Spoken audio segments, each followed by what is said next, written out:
আপনি আপনাকে যাচাই বাছাই করুন, এইটুকু আবদার আপনার উপরে রাখলাম।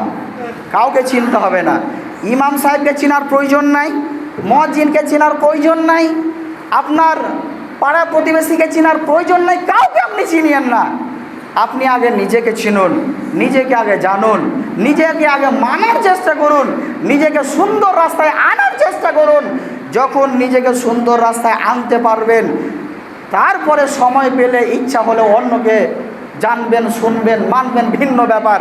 কিন্তু সর্বোপরি যেটা কথা, সর্বপ্রথম যেটা কথা, সেটা আপনি আপনাকে প্রশ্ন করুন, নিজেকে আগে যাচাই বাছাই করুন, তারপরে অন্য জায়গাতে আপনি হাত দেবেন। মসজিদে আপনাকে আসতে হবে না, মসজিদে আপনি আসিয়েন না, নামাজ পড়তে আপনি আসিয়েন না। আসবেন কখন? যখন দেখতে পাচ্ছেন যে হ্যাঁ আমি আমাকে প্রশ্ন করতে শিখেছি, তারপরে মসজিদ যে কাজে লাগছে। আমি আমাকে প্রশ্ন করতে শিখেছি, তারপরে আমি নামাজ পড়ছি, আমার নামাজ কাজে লাগছে। আমি আমাকে প্রশ্ন করতে পারছি, তারপরে আমি ওই জায়গাতে যেতে গেলে আমার কাজ আসবে। কিন্তু বন্ধু, নিজেকে না চেনার আগে কোনো কাজে আপনি হাত দিয়েন না, নিজেকে না চেনার আগে মানুষের সঙ্গে আপনি বসিয়েন না, নিজেকে না চেনার আগে আপনি বাড়ি থেকে বের হয়েন না। নিজেকে আগে চিনুন, তারপরে আপনার যে কাজ সে কাজগুলো আপনি করুন। কথা কিন্তু খুব গভীরের কথা, এ নিয়ে দীর্ঘ আলোচনা করলে করা যাবে, সময় পার হয়ে গেল। নিজেকে চিনুন, তারপর অন্য কাজ করুন।